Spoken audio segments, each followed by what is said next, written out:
Now, just as of recently within the last few trading days, I did something that a lot of you guys might think is crazy and pretty dumb, or something that other of you guys might think is brilliant. Yes, you see it right here. The title of the video is correct. I bought a lot more shares of ticker symbol Realty Income at around $54, almost $55 per share. Altogether, 100 more shares of ticker symbol for almost $5,500. I bought these shares of Realty Income for multiple different reasons, but obviously at least partially because I do believe in Realty Income and I do think we are going to see a massive recovery at least over the next several years. Now, as a side note, because some of you guys might be curious, now my total for Realty Income shares, estimated at least, across all my portfolios combined, is 2,216 shares of ticker symbol O, which now are going to be paying me around $700 to $800 per month in dividends. But in this video specifically, we're going to get down to the bottom of why I personally grabbed some more shares of Realty Income, even though I already have a ton of shares of ticker symbol O, and where I think Realty Income is going to go sometime in the future. So if you either hold on to Realty Income or are interested in it, make sure to stick around, drop a like down below, and let's get right into it. If you are a dividend investor who wants to level up your portfolio, you need to be tracking your dividend income consistently. And that's why I created the perfect dividend tracker that I've used to scale my dividend income up to all-time highs over the last year. Now, along with this dividend tracker, you're also going to receive my A to Z dividend investing ebook, which shows you how I personally started from $0 several years ago to now where I earn over $7,500 per month in dividends. So if you want this tracker and the ebook, go to the first link down below in my description and grab it today. Now, just to go over some of the basic reasoning behind why I grabbed some more shares of ticker symbol Realty Income, I had a small liquidity event in my portfolio. I think I had either some options expire or something or another, and I had around $5,000-$6,000 of extra cash in my dividend portfolio that I wanted to redeploy into some more dividend paying stocks or ETFs.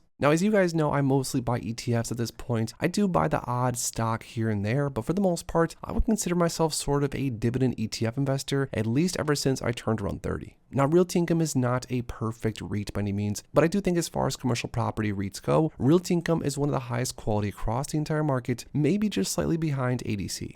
Now, not to mention Realty Income is still trading well below the most previous all-time highs. This was back in 2020 when this stock was over $80 per share, which sounds crazy to believe. And with Realty Income as of right now still trading in the mid-50s, we're talking almost a 6% forward yield that also has been growing slow and steady over the past several years, which especially when you have almost 3,000 shares, definitely add up quarter after quarter. So just to get this out of the way, the main reason I grabbed some more shares of Realty Income, 100 more shares to be exact, even though I have not made a big purchase of Realty Income like this in a long time, is because I was looking for something that's reasonably high yield and that has the potential to grow. And besides, a lot of my shares of Realty Income, to be fully transparent, are sort of locked in and covered calls across my portfolio, so gaining some more exposure to Realty Income isn't necessarily a bad thing, at least for me specifically. Now that brings me into where I think Realty Income's share price is going to go over the next year or so. As you can see right here in the Fed rate monitoring tool, there is a good chance that we are going to see lower interest rates sometime soon. Even in the next year or so, we are probably going to be trending down, at least that's what's being priced in the markets. Now this means that real estate investment trusts like Realty Income, of course, are going to benefit from being able to borrow money for cheaper. At least that's the idea there. So with the interest rates trending down over the next year or two, again, as a longer term hold, Realty Income definitely still has some massive upside if you ask me.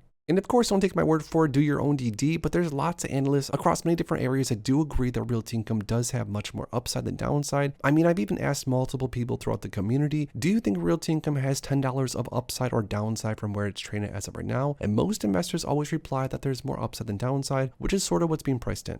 Now, this brings me into an amazing article I went through. This is on seekingalpha.com, and this is by DT Invest, so shout out to them. It says Realty Income, a powerful combination of catalysts. Let's read through this and again see why Realty Income has some potential upside, at least in this writer's opinion. It says Realty Income share price is lower than before, but fundamentals remain robust, suggesting the pullback is likely short-term volatility. The company's financial performance is stable. The recent strategic moves by management appear sound, reinforcing the stock's attractiveness. According to the dividend discount model, there is a 21% potential upside, which is somewhere of what I think is realistic. Now, it says ticker symbol O stock analysis. I remain bullish on Realty Income because there are multiple reasons for optimism. The company most recently declared a 26.4-cent monthly dividend in line with the previous one. The stock currently offers investors a compelling 5.9% forward dividend yield, which again is partially why I bought the 100 extra shares, just to really juice the portfolio. In light of the expected monetary easing throughout the 2025 from the Fed, Realty Income's high dividend yield looks even more attractive as fixed income starts to sort of decline. Realty Income's dividend yield appears sustainable as the business model maintains consistent rental revenue, and this is because of things like grocery stores, pharmacies, and convenience stores, which have performed strongly even during economic downturns. Now, they also said expected interest cuts by the Fed will have other benefits for O as well. The reduction of interest rates would decrease borrowing expenses and elevated property values, while making Realty Income's dividend yield stand out against fixed income investments. The reduction in interest rates may drive economic expansion, which will benefit Realty Income's tenants and boost occupancy rates also. Together, these elements establish a platform for Realty Income to sustain its growth while enhancing shareholder value. They also said another promising direction in Realty Income strategy is through international expansion. The company has fortified its worldwide reach through expansion into several large European economies in recent quarters. The positive sign is that the management is not willing to stop and shared their plans that they will keep looking for more opportunities to expand its geographic footprint. Geographic diversification enables access to emerging growth markets and reduce the company's risk exposure to regional economic declines. It basically just allows Realty Income as a REIT to become more and more diversified.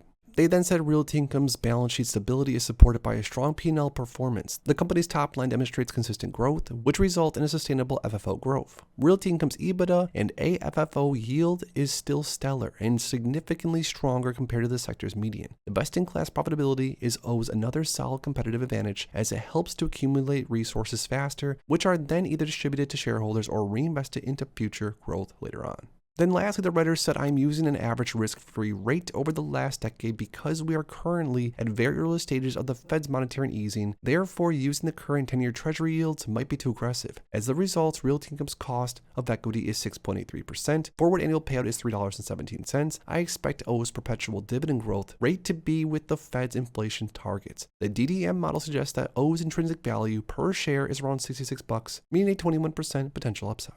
So because Realty Income does have upside, because I personally want some more yield in my portfolio, and because a lot of my Realty Income shares are as of right now locked in to cover calls, I grabbed another 100 shares of Realty Income as of recently and wouldn't doubt if I grab another lot of 100 shares in the up and coming days if we see a dip. So now that we talked about ticker symbol low, the fact that there is some upside potential with this one where it's trading as of currently, and I share with you guys exactly why I grabbed 100 shares of this one on top of the already 2,700 plus shares I had in my portfolio. I lastly want to hear from you down below. Are you personally buying, holding, or selling Realty Income as of right now? Let us know in the comments down below. If you enjoyed this video, make sure to please drop a like on it and subscribe for more future content like this. Thanks as always for stopping by, and if you are interested in investing, make sure to check out these recent videos I posted right here.